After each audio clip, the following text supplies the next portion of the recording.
We are. I welcome everyone. I'm delighted that you could be here with us. We are UC Berkeley's Osher Lifelong Learning Institute, and we bring community and campus together to experience the joy and benefits of learning in a dynamic learning community. Today's speaker is Professor Dan Kammen. Dan is a Berkeley professor in Energy Resources Group. He holds a dual appointment at the university's Energy and Resources Group, and he's also affiliated with the Goldman School of Public Policy. I think I'm missing a few other affiliations, but I think you get the sense that we have not only a scientist, but we have a Renaissance man who has, in fact, been an expert and served the country as a special envoy with the US government. He's worked with the World Bank, and he participates in the global convening on climate change. Today, he's going to talk about renewable energy. I also want to mention that Dan was our first OLLI Award for teaching and excellence in teaching and learning. Dan, we are delighted to have you with us again today. And I know that what we will do, whatever you say will generate really important questions. Those will appear in the chat. And after you're finished with your presentation, we will help you in getting to those questions. But again, Dan, thanks for being here. Well, Susan, thanks so much, and thanks to the whole OLLI program. I already see a number of good friends on the attendance list, and so I want to thanks for the chance to talk, but I also want to do as much as possible to make this interactive. And so I'll describe what may be a bit of an unusual talk in some sense today. And again, I'll encourage you to stack up questions, comments in the chat that we can get to, and I will make sure that by 11:15 I stop so we can really spend some time on those. And so I'm going to share my screen. And again, many of the things I'm going to say are on topics that we talk about a lot, and that is climate change, the energy innovation revolution process, but I'm going to frame it in a way that I don't always do it. And I hope the reasons and the logic of that will be interesting to you all. So I'm going to launch the slides now. And again, thank you for being here. And again, I'll try to watch and monitor the chat as I go, just to sort of see what questions or comments are coming up. So first of all, as Susan said, I wear a couple hats on campus. I wear a couple hats in federal service, and today's talk will weave those together a little bit with the framing question or the framing statement, energy innovation, what is it and how to accelerate it? And specifically, this is going to be in relation to energy and climate, but there's a broader story and message here as well that I'm hoping comes across and generates some interesting, I know it'll generate interesting thought, but I'm hoping that the dialogue will make sense. So I already see the question about slides can be available. I don't know if OLLI posts them up as an archive, but these are free. You can certainly post them. And I will put a version of them on my laboratory website. RAIL stands for the Renewable and Appropriate Energy Laboratory. And then for those who are still on Twitter, whatever it's called now, as opposed to Mastodon, Penguin, Ostrich, whatever the other things are. There's a link, which is not to my vacation pictures. It's to usually a post a day or so about the work going on in our laboratory. And I'll feature some of the work in the laboratory as we go. The outline for today is really based around two different threads that come together in a way that I hope will seem coherent to everyone. I'm more confident of that giving that talk in California and in Silicon Valley than almost anywhere else. And that is, as we look at the climate crisis, the need for energy innovation, the need for social, gender, racial justice, you get this sort of generic statement that we need to innovate. We need to, there needs to be a call for innovation, and often that comes down to a statement like we need a Manhattan Project for the climate emergency. And I'll say a few words later on. I actually think the Manhattan Project may be the wrong analogy, but at a place, Berkeley, Oppenheimer movie, where there's been a huge focus on it, maybe it's not the worst analogy to begin with. And so really, what can we do to accelerate our action? And as a physicist, I'll start with technology, but won't end there. So I'll talk about something known, at least in words, to everybody here for sure. That's Moore's law for innovation, which is sort of a foundational idea, even if analytically it's got some very different threads. And we'll come back to Gordon Moore and Moore's law in Intel in a little bit. And really, the reason why I want to start with that is because what California has done on the climate front is not always ideal. We often take 2 steps forward and 1 step back. And right now, on several topics, we might be taking a step backwards. But what California has done has become an interesting model. It's one of the leading models. People look at California and Germany and Kenya and now the United Kingdom and now the new US-China dialogue called Sunnylands that was signed right before the Asia-Pacific Summit in San Francisco in November, right before the climate conference that Susan mentioned. And then what I want to kind of highlight is the degree to which justice innovation is a new player on this landscape, and thinking about what we mean by innovation from its most formal and traditional sense up to what it means in terms of changing the direction on not just global warming, but also investing in communities is really where I'll end up in the comments today. And so to frame the conversation, this is a graph or a version of it that's been on the cover of the New York Times, Financial Times. And what it highlights is the black line shows the history of global greenhouse gas emissions rising, and then these various solutions science pathways, starting from this light blue at the top that says if all countries did what they've said they'll do, which won't happen, I guarantee that won't happen, unfortunately, we would be in that top blue band. If everybody did what they said on a more aggressive scale, either that rust-colored commitments to the year 2030 or that darker blue pledges and targets, that would be reductions in emissions by 80% or more by mid-century.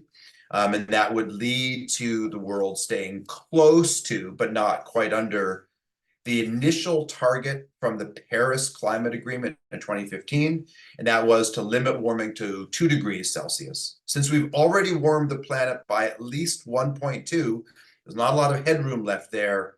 And if we get optimistic about countries doing all of what they said, which will not happen, we would be in this purple optimistic band. But the science is quite different. The science says that we now definitively that we need to reduce emissions more stringently. And the exact number of 1.5 is somewhat controversial. That's what the international community has adopted on the science side. That's that green line that shows that by somewhere around mid-century or a little later, we would need to zero emissions, all power plants, all vehicles, all waste from agriculture and industry, and have a global negative economy, sucking carbon out of the air or the ocean or something. So this fan of where we say we're going, this light blue all the way down to where we need to go, is massive. And to get there, we need to innovate. And so really what I want to highlight today is not just where are we doing on the climate story. I have 2 intro slides just to remind us, but it's really what does it take to accelerate that pathway. So if we think about that as kind of the framing part of the story, the way I would look at it is if we want to get ourselves oriented in terms of the climate crisis, it's ugly, not that you don't know it, and that is that when we look at the global temperature, we've been sort of dancing around, but over the last 50 years, we are off scale, and this is where books like Betsy Elizabeth Colbert's book, The Sixth Extinction, or some of the Greta Thunberg climate activism comes in to say we are changing the climate. We're doing an experiment real time that is scary to anyone who looks at the science, and there is no more debate about that. If we want to keep getting oriented, we keep getting these horrific things in the news, that global sea surface temperatures are massively out of kilter, the fact that we've created now a fifth season in California, the burning season in late August, September, all are things that we know well in Northern California, and the rest of the world is unfortunately learning as well. That's the backstory. And what I want to get to is what's the link between knowing that, whether we think we have the political interest to act or not, and what are leading innovative economies doing with all of their warts and imperfections. And what I'm going to come back to is this kind of cartoon of California, just highlighting the fact that California, back in 2006, under then Governor Schwarzenegger, we set a target to have 20% of our energy from renewables by 2010, a target that we missed. We didn't make it till 2013. And if you think that was a glum story, we were pretty glum at the time. But between 2013 and 2017, we hit the 2020 target of being on average 1/3 powered by renewables. Our target for 2030, which sounded long away back in 2006, but no longer, was to be 50% powered by renewable energy. But because we've done so well, we increased that number to 60%. And we have Senate Bill 100, Senate Bill 32 that highlight that. And what California has is a very imperfect mix. However, we are on pace, I would argue, to get to that 2045 target of a zero carbon economy. There's some debate about the last 5%. I would argue that actually California should move that 2045 date ahead, and not by a year or two, by a full decade. That by 2035, if we were really serious, we could be there.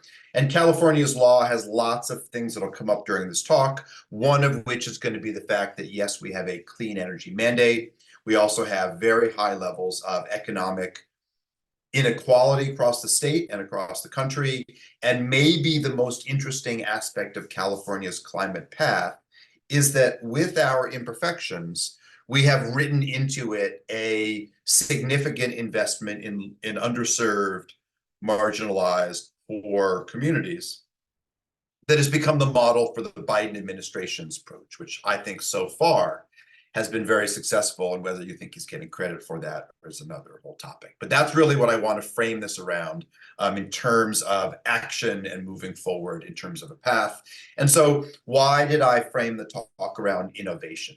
And of course, everybody who works in science at some point sits back and kind of ponders, whether it's under the apple tree or on a hiking trail or something, what does it mean to invest in innovation? What are the metrics? What are the terms of that story? Is it just dollars spent on research? That would probably please many faculty, but probably is a pretty weak version. But what does it mean to get there? And so, economic historians look at these different waves of innovation, the era of mechanization, arguably the pre-launch of the Industrial Revolution, and then the 1830 and 1900 launch of the Industrial Revolution, rise of industry, rise of widening inequality in some sense, the electronics, television, the kind of the golden age of high-tech approaches, the 1950s, early 60s, some of the pushback, the push for the digital wave, and then this green wave that it's not clear we're in yet, but we are certainly trying, and whether we're trying too late or not is an interesting and depressing story. And just to kind of highlight some of the points where innovation has kind of received its thoughtful approach, Robert Solow, MIT economist, Nobel laureate, received the 1987 Nobel Prize for what is now seen as a very, very simple model of the economy.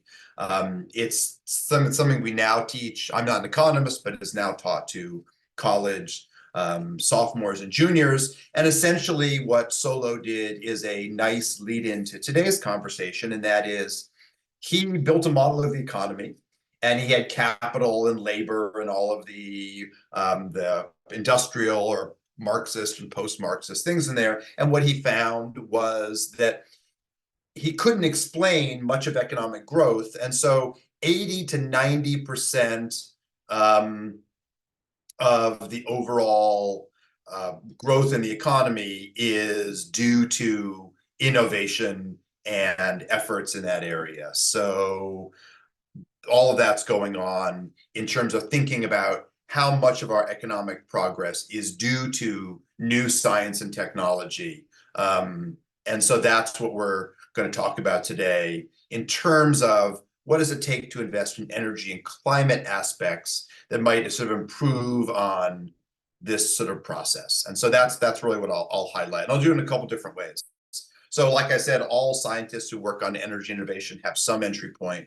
Mine was very much some work I did in the late 90s in looking at how much do we invest in research and development as a function of sales across different areas. And since I'm an energy person, I looked at drugs and medicine, pharmaceuticals, different fields, service, transportation. And what you find is that in many fields, R&D is a pretty big chunk of their budget, 10, 20 to 10, 15%. And in energy, it's tiny. And there are some structural reasons. Utilities aren't really set up to invest in innovation. So there's a big role for state and federal government. But this kind of work sort of pops up over and over again. This is what I did with a colleague. And there's many different approaches. And so one interesting version of that is to look at what are the different metrics for innovation. One that's quite popular because it's easy to record, not because it's perfect, are patents. And so from that same paper I just highlighted from Science magazine back in the late 90s, here's what myself and my colleague found. So the top graph here shows total patents over time and federal funding. And what you see, the federal funding of these open circles and the number of patents are the dark triangle, the dark diamonds, and they at least track each other to some crude level. So that is one very simple metric. Are patents a great measure? Some people think they are. Some people think patents are kind of more defensive. There's a very deep dialogue around this about Silicon Valley, but at least you can see kind of the first order that you invest more in research and you see more patents. Top graph is across all areas of science technology, biology, medicine, energy, computer science, et cetera. And then a graph down below, kind of a famous picture of what happened if we just look in the energy field, where President Carter put a lot of money into energy research, and it was ended under President Reagan. And you see the same level of correlation is there, but the kind of opposite trend. Money went up, then it went dramatically down. And one thing to look at if you go back to the top graph is a kind of an interesting suggestive point that's become very important national policy in Japan and very strong policy in the European Union. And that is, you don't see any saturation effect here, meaning as you keep investing more and more in research and development, you don't see the number of patents, for example, dropping off or stagnating. In fact, the opposite, maybe the more you invest, the more you get going on. That's arguably how South Korea moved from a middle income to a high income country, by being a very high-tech innovative economy. And this comes up all the time in terms of, do we need a Manhattan Project for energy, for climate, for biotech, for CRISPR, for CS, for AI, whatever the topic might be. And so there's really interesting suggestive data. And the question is, what do we do and what do we make of that? And so again, this story that we started publishing on the 90s keeps coming up. Here's another kind of a follow-on analysis done by the National Bureau of Economic Analysis, same thing. We see energy is massively underinvested in overall. And I'll come back at the end to the Inflation Reduction Act, the CHIPS and Science Act, things that might be going on. So to change that. And so if we kind of think about innovation as a technical story, here is a wonderful early graphic, and it kind of highlights innovation on several dimensions in a beautifully hand-drawn diagram from now over 100 years ago, showing the increase in performance of light bulbs from the earliest Edison bulbs all the way through modern times, 1922, better and better performance, and note, if in the fine print, lower and lower cost. So getting more service, more quality light out, and paying less and less for it. And if we think about that and kind of moving forward, here's a bit of a more nerdy version, just going from that tungsten filament bulb at top left, incandescent bulbs, to the twisty bulbs, compact fluorescents, to where we are today, with LED light-emitting diodes that have now won their own Nobel Prizes, and noting that the cost in terms of dollars per 1,000 lumen hours, that's K lumen H, that's 1,000 lumen hours, kind of a weird acronym, but the prices dropped, and the quality of light, which some people didn't like the compact fluorescents or the twisty bulbs. Now you can tune your light bulbs and the LEDs in your hot tub and your front of your car. The quality has gone up. The lifetime has gone up by a factor of 50. Pretty remarkable. And so we see some really dramatic changes going on in terms of thinking about what you can get out. And that's one very engineering picture of innovation, and the one that comes up in sort of all Silicon Valley conversations is the famous Moore's Law. So Gordon Moore, in a now famous reproduced memo, both noted and then conjectured that the density of processing devices, of switches on a computer chip doubles about every 18 months. And that in various forms has become Moore's Law, as it's called. And it says, technically just what I said, that the density of processing units doubles almost under every 2 years. Processing power therefore goes up. Here's a version of it. And you can't really do much in Silicon Valley without getting hit over the head with some version of Moore's Law. Processing power is going up, cost is going down. The more we can do, the more we can do. There's lots of data. Here is showing this roughly doubling of processing power as measured in number of transistors per device over 5 decades. It's kind of a field that creates itself, and you can really get into the details of things we won't do here. Numbers of transistors, that's the line on the top, but how about the operating frequency? That's the green that seems to have stagnated. The power usage, number of course, there's all kinds of work, and this has become a cottage industry, and it's a cottage industry in my field as well. And so the item I'm going to do very quickly, just to set the stage and thinking about innovation in one key area of this clean energy story, is solar. And so the photovoltaic effect has been known since 1839. Einstein actually did not win the Nobel Prize for relativity, general or special. He won it for the photoelectric effect, studying what is in fact the core of how solar cells work. And I guess the snarky side story is that it was so clear that he was going to win the Nobel Prize for this, that the divorce settlement he had with his first wife before he married his cousin, and we won't get into that, was that she would get the proceeds of the Nobel Prize when he got it, and that was their divorce settlement. So solar cells were initially massively expensive. They were only useful for remote applications. Skylab here in the 70s. Remote power systems, very expensive. And when I went to graduate school, I was told by several folks, one a Nobel laureate at the time, that solar and wind power would never be a big deal because they were too expensive, they were too hard to manage. In California, I would argue, is proof of the pudding that that's not the case. But this story of innovation and what it takes in terms of lab work, translating lab to the field, and then finding ways to not only make solar, for example, available, as many of you I'm sure have on your roof, but also to make it available to people across income levels. And that's one thing we're struggling with, and I mentioned that before. We'll come back to that at the end.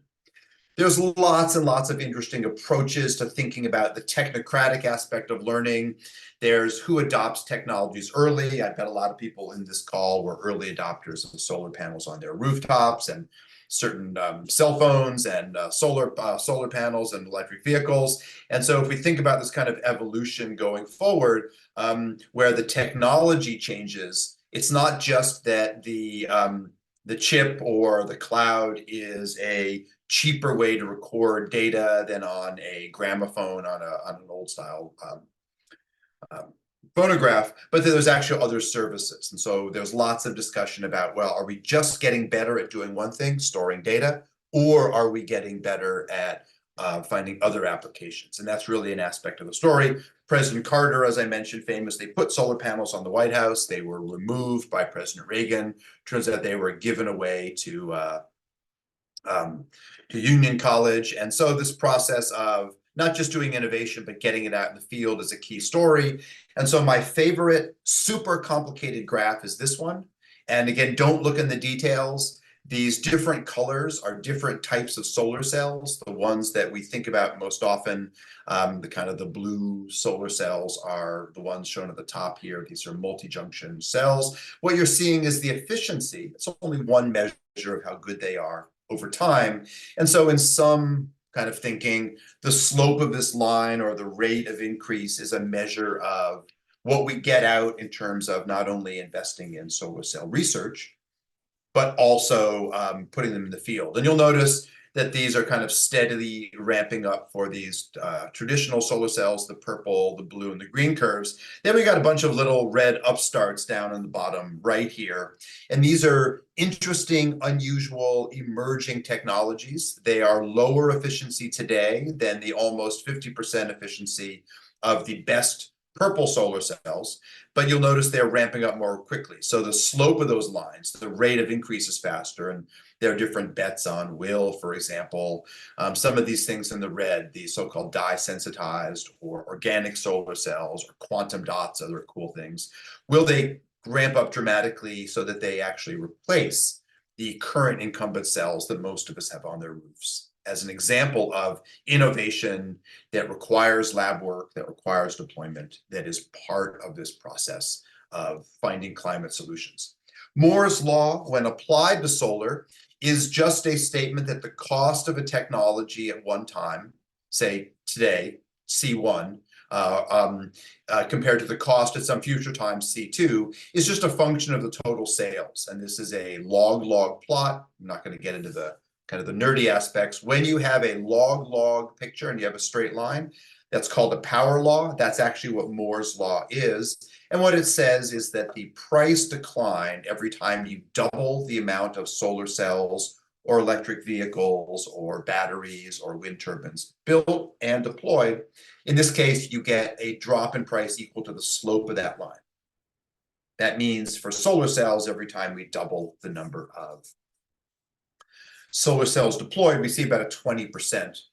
It's a 20% slope in this curve here, drop in price. And that means that solar has gone from the Skylab days in the 70s to being the most expensive form of energy to the cheapest today. And I'll come back to that. It really is the cheapest. It's not that it's comparable to fossil gas or coal. It's actually the cheapest.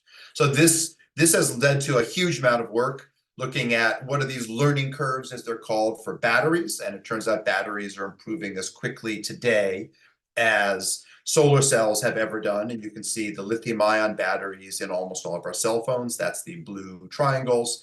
There are some long-duration batteries that give you a day or more of storage. Some of these things called this vanadium redox. That's a liquid battery. Now we're having energy stored by mechanically moving rocks or water uphill. There's a whole variety of technologies. Same structure. We see a curve. It's a bit technical, but we see price in log units here and total number of batteries deployed, gigawatt hours of total capacity here. And you see these straight lines. And the slope of each line shows how quickly the cost curves are coming down. My own lab has done some work to look even deeper into these learning curves, looking at what happens if you include a term in your equation, not just the first part that I just showed you, cost as a function of sales volumes, but what if we put in metrics looking at the amount of money spent on research? Lots of interesting places to go to try to understand what we're getting out of this process. And as I say that because these learning curves, and now I've swapped it, we're showing price. This is dollars per amount of energy delivered over time. You can see that these cost curves for solar in the middle, for batteries on the right, and for wind on the left all have this characteristic shape. Price comes down and down and down. And as you deploy more and more units, you get more cost improvements, but there comes a point of the returns get smaller and smaller because it takes a lot of work to double the number of solar panels in the field today. And so there's interesting analytics one can do. And we're at this wonderful point where it's now been very clearly demonstrated that for almost everywhere in the world, it is now cheaper to build new renewable energy systems than it is to simply operate existing ones. And there's a whole story of, well, therefore, why aren't we switching everything to renewables overnight? That has to do with the incumbent technologies and billionaires and subsidies that we still give for fossil fuels. It's not a simple story, but there is some interesting, bright news on the horizon. And just to kind of throw a controversial curveball in, because I suspect someone will ask about nuclear, these are the learning curves for corn ethanol, PV photovoltaics, wind turbines, combustion controls, all show with different slopes this rate of learning. The slope of that line shows you how much of a price improvement you get as you move along. And then the one that seems to buck the trend. And here we have, for nuclear power in the United States, the price has risen over time. Does that mean one shouldn't do nuclear? No, it doesn't quite mean that. But it does mean there's something that is not behaving like the others in here. And I suspect we'll come back to that in questions. And that's a bit of a complex story, but it's interesting. And when we talk about innovation, what's coming, price of solar is already very low, but we certainly don't see an end to the learning. Now we're seeing transparent solar cells like you see in the bottom left. We're seeing flexible solar cells that are actually being woven into clothing. We see floating solar. There's a whole range of things to do, even for a technology which 50 years ago was expensive and 5 years ago looked like it was really dirt cheap. There is places to go to keep innovating. In fact, a story from this week's San Jose Mercury News and San Francisco Chronicle, and that is that as part of the Inflation Reduction Act, the Biden administration awarded almost $500 million for an offshore wind deployment hub that will be based up in Humboldt County near Arcata, and it's designed to get the US caught up with Europe and caught up with China. We have a long way to go, but we're talking about very large offshore wind turbines that have some really huge advantages. And I like this graphic just because it puts us in context of some different San Francisco icons, good and bad, over the last century. But this is a major investment. It's part of the Inflation Reduction Act. And just to put the numbers in context, right now, the United States has 0 offshore wind generating capacity. And the amount in Europe is about 50,000 megawatts. That's equal to California's peak demand just of offshore wind. China's about the same. And everyone's talking about huge ramp ups where the Biden administration, Secretary Granholm, has announced a target that by 2030, the US should have 30,000 megawatts. So trying to catch up, but of course, by 2030, Europe and China will have moved further ahead. So this is a race to get offshore wind into the equation to complement onshore wind and solar, geothermal, and the remaining bits of fossil energy, fossil gas, natural gas, that we have in the system today that need to be ferreted out by mid-century. All of this leads to another kind of large conceptual point of thinking about the energy and climate process, and that is that assuming we solve this problem and don't annihilate ourselves, one of the questions here is, when we look back, is it really going to seem like these transitions were that radical? In fact, if we look at the energy that goes into moving you or your car in a gas-powered engine, if you take 100 units of energy going in, the losses due to idling in the engine, and in particular the losses due to heat, because we're burning a fuel, we're combusting it, mean that about 20% of the energy in our fuel goes into moving us in a gas-powered vehicle. No matter what your political persuasion, that's a pretty inefficient equation if compared to an electric vehicle where almost 90% of the initial energy goes to moving you around. That is just a massively different story. And so I suspect that when my students are teaching my courses a decade or two from now, they will be saying, gosh, my advisor Dan's generation perseverated and argued about the transition off of gas-powered vehicles, and yet it's the stupidest equation on earth, given how inefficient gas-powered vehicles are compared to electric. Hydrogen as well, that's a little more complicated. So that's one version of a story of innovation that I think will look simple in hindsight, but not at the time, and it's far from unique. Here's the exact same picture of energy from fossil fuels going into power plants. It's really the same story. I'm hiding the vehicle story in this one because it's the same thing.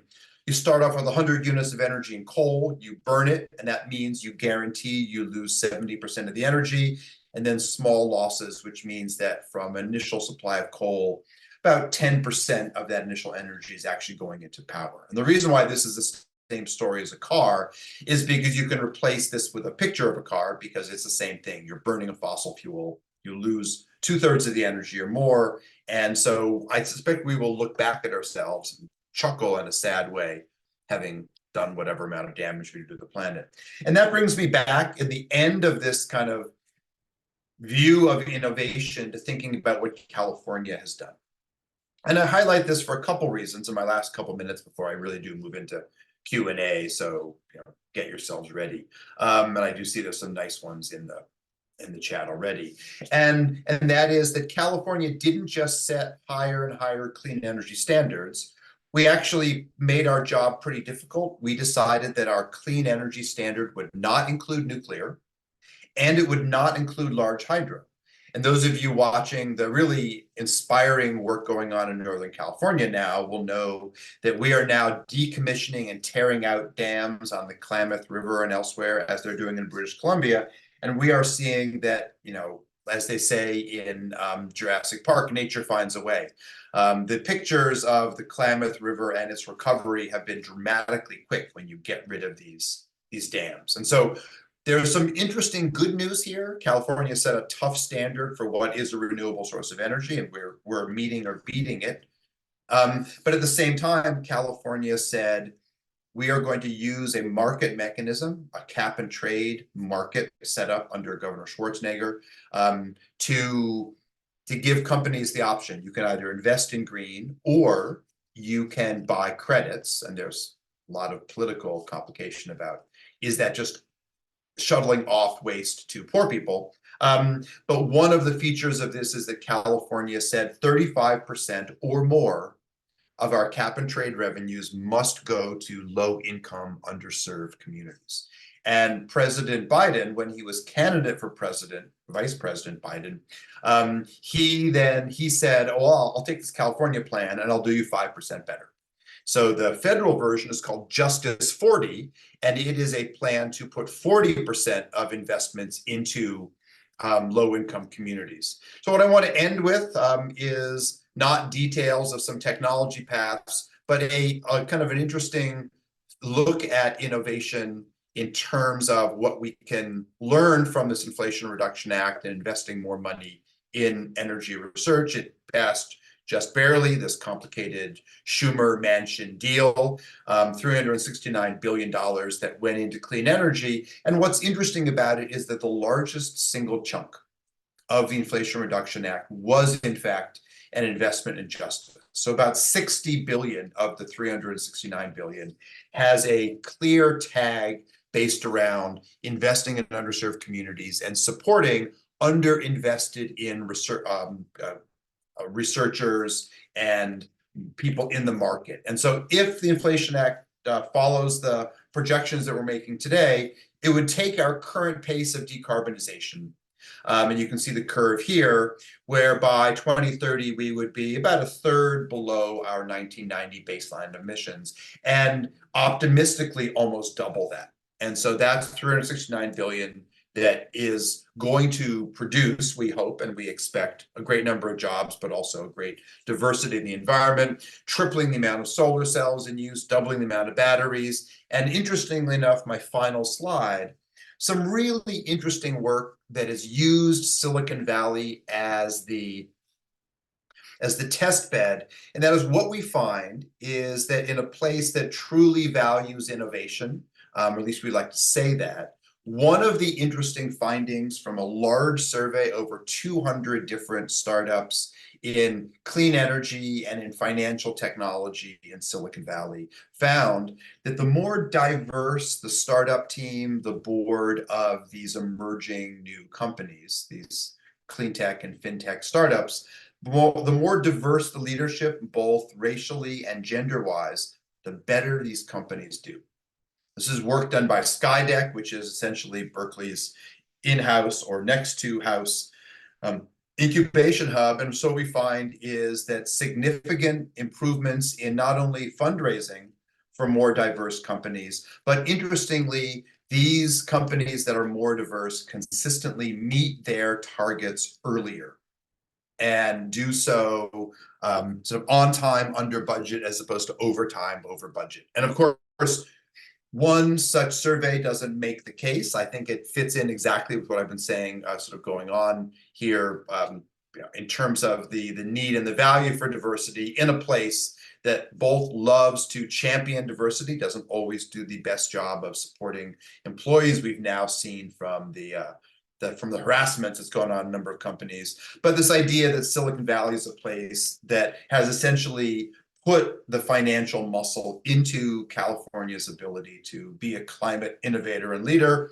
We have works by another UC Berkeley faculty, Anno Saxenian, highlighting why the startup culture in Silicon Valley has some really distinct differences in its style compared to, in this case, a comparison of Silicon Valley and the Route 128 area in Boston.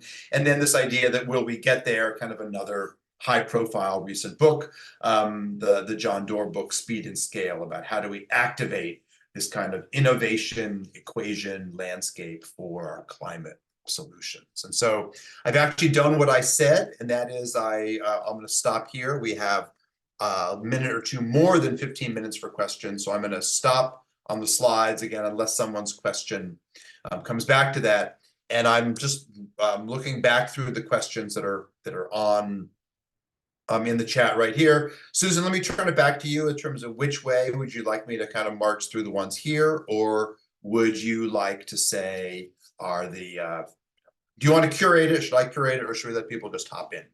You know what? I think you should just go down the questions. Okay, let me start with that. I'll try to bounce through each of them a little bit quickly because they may generate other questions, and so this won't be full answers. So starting with Jim's question at the top, seems that many of the replacements of carbon consumption have their own environmental consequences, for example, rare earths from batteries.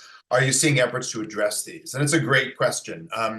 The kind of the framing question, and it'll come back a little bit to one of the questions I saw right near the end. What do you think is the takeaway from this? And that is, can we do the green energy transition in a way that would qualify to be a just transition? Meaning, can we not just replace fossil thermal energy with green energy, but at a large cost in terms of cobalt or mining or deep seabed mining or a whole variety of really worrisome features? So this is Dennis's question. What would you say are one of the two major takeaways from the presentation? For my mind, it's twofold. One is that you do not need to sacrifice the environment or justice to reach green goals. In fact, what we know in California is that there are many more jobs available in the clean energy economy than the dirty economy. There's a whole nother talk one could give where we find that there's 2 to 3 times more jobs available in green than in dirty.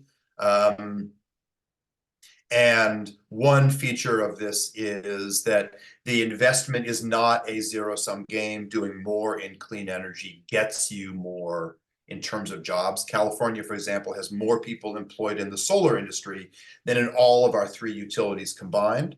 And so there's an interesting mix. And so that's part of the story that is part of this. But the other piece, to answer the question kind of directly about materials, is that California and now the European Union are taking a pretty hard stand on dirty materials. And so, for example, lithium-ion batteries involve cobalt, and cobalt is probably the most challenging material today that we appear to need in terms of the human rights and environmental damage given that most cobalt comes from the Congo with some really serious child labor and human rights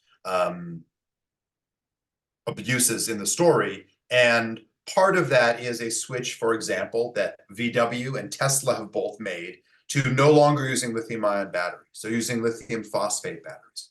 Lithium is common, phosphate is common, and it does not involve cobalt. It's a very high quality battery system. And now we have major companies switching over, and whether they did it purely for price reasons or environmental reasons, that is a interesting part of the story. And there's lots of sub pieces. Can we, for example, recycle materials? All of that's part of the equation. So just to start on a great question. Let me jump back into these. So Paul asks, last year, the California Public Utilities Commission changed the financial model for supporting residential solar. What can be done to address the apparent decline? So when I said that the state of California takes 2 steps forward and 1 step backward, in my view, all editorializing on stage, I think this was a major mistake. What California did in the name of equity, but not equity in the way I was talking about in terms of the inequality for low-income people. Essentially, what California was doing was giving in, maybe the wrong word, but was siding with utilities that said, if you let everyone install solar and really meet their own demands, then we, the utility, will be left holding the bag. And many of us, myself included, think that's wrong. Think that the more that you let individual homes and businesses generate energy with solar, the more they're actually going to want utilities around. They're not going to defect from the grid. What they are going to do instead is they want to sell their excess power on the grid.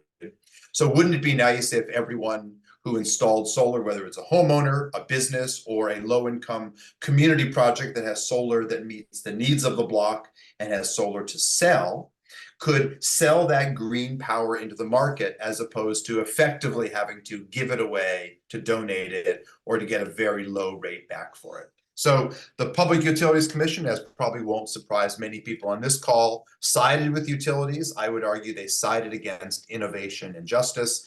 I am hopeful, maybe not optimistic, but hopeful that this decision will get reversed, because California has seen a slowing in the installation of solar. Although the story is a little more complicated, part of it has to do with pushing back and saying we're not going to allow Chinese solar panels in the mix right now because of our battle. So this opens up a really interesting thing. I think California will have to reverse this bad decision. Let me jump down a little bit further here. Jordan Ayers comments about residential solar, and again, sort of same sort of story. There's some really interesting and quite controversial things going on right now as part of the pushback against this very problematic decision against innovation in solar. There's now a push by a number of analysts to change the way California charges for electricity in a way that I'm a strong proponent of, and that is to have an income graded tariff, meaning the more you make, the more you pay for electricity. That will not fly in many places. It's not even clear it'll fly here. But these income adjusted tariffs have a lot of benefit in terms of the correlation of who buys solar panels, who buys batteries, who is taking advantage of the system in a good way, putting new clean energy on. But at the same time, we need to find a way to replace what used to be our mechanism of investing in infrastructure, in particular roads, and that was a gas tax. And as we move to electric, we're going to have to find a new mechanism. So this income graded tariff is one that is going to be controversial. Some here will like it, some won't, but it really highlights that there are new ways of thinking being pushed here because of the challenges. Let me move over to Ray and Ruth's comments. Is biofuel being considered green? In most cases, I think it still generates greenhouse gases. Absolutely, yes. 15 years ago, ethanol, whether it's from corn or Brazilian or now Indonesian sugarcane, was being seen as a potential replacement. What happened instead, due to, I would say, technological innovation and also some very thoughtful policies in California, something called the low carbon fuel standard, was that California essentially said, when we look at the greenhouse gas signature of ethanol versus electric vehicles wins. And ethanol corn powered vehicles are basically nowhere to be found. And the rise of electric vehicles, California now has 1.5 million EVs. It is a remarkable ramp up. Can we expect sodium batteries to have greater impact improving environmental resource issues? Yes, I think we can. For reasons I said in the talk, largely that lithium phosphate batteries are an example of getting the cobalt out. Sodium batteries are also ones that use sodium, a very common material, and have a real chance to reduce our need to mine, and also our pushback against scary mining. Maybe all mining is scary or not scary, depending your perspective. But there is an effort right now just to begin stripping the seabed floor for critical materials, so-called deep seabed mining. And that is essentially tinkering with the world's least understood ecosystem. And so finding ways to replace high conflict, high damage materials with greener ones is definitely part of the story. Over to Alan. Can you give an update on neighborhood level photovoltaic projects? And so one version is something called the Eco Block, and it's a project that we've done in conjunction with the state, and that is to rewire a 2-block neighborhood with solar on the roofs, but not powering homes directly. It all goes into a shared central battery that the block manages, and each home gets an allocation of solar power back, and their excess power gets then sent back to the utility to make income for the block. And so there are projects like that. There's this one in Oakland. It's in the Fruitvale section of Oakland. There's one in Paris. There's several in Amsterdam. There's now an effort in Tokyo to think about similar things for office building. In fact, office building that will generate its own electricity with transparent windows of solar and then sending power to neighboring buildings. So there are interesting initiatives. They are not going fast enough, as you probably won't be surprised, I would say, but they're part of this mix. Nuclear. So there's 2 questions here on nuclear, Phil and Dan's question. And so starting with that learning curve. So why is it that we saw, while the price of solar panels, wind turbines, batteries was falling, we were learning over time, why was nuclear going the other way? And you will get as many answers to this as perspectives on nuclear. The simplest version, I would say, is that the data is the data.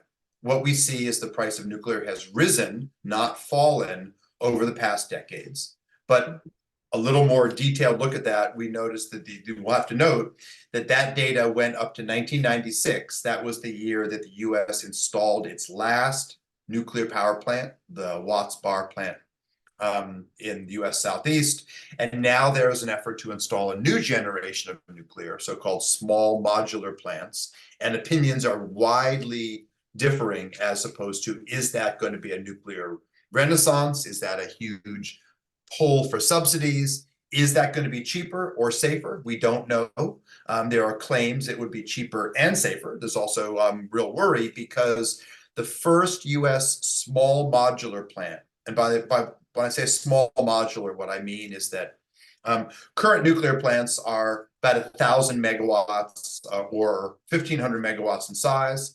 And these small modular nuclear plants designed to take advantage of the learning curve that I've spent so much time on today are interesting because they are plants that are between 70 megawatts and 300. So 1/10 to 1/5 the size of a conventional plant.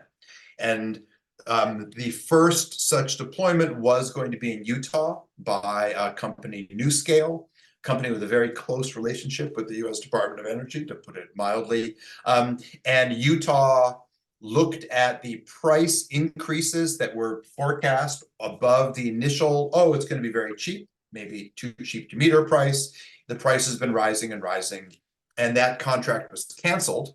And some people think that just means that NuScale and the Bill Gates funded competitor company, TerraPower, they just need to look for new places to install. Other people say, oh, this is the real sign, nuclear, even this new generation with a new round of subsidies, both federal and from some billionaires, also cannot compete with renewables and energy storage. It is simply not too cheap to meter, it's too expensive to meter, and that's the price rise. We don't know.